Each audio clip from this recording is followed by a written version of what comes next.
Hello everyone, this is a Maytag washing machine which is not working currently because it got jammed, stuck, it's not spinning.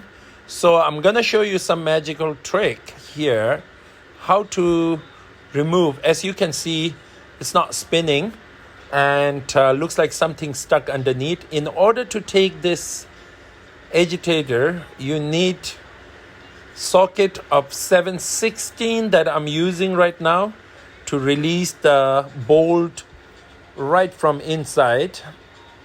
And let's see what's happening. All right, let's take this out. Okay, now after taking the bolt, this is really hard to come off. So in order to release that jam, this is a lot of people using a different, like a rope, different sorts of method, screwdriver, but this is a magic trick. You just need WD-40. You just spray enough in there, which I'm doing it right now.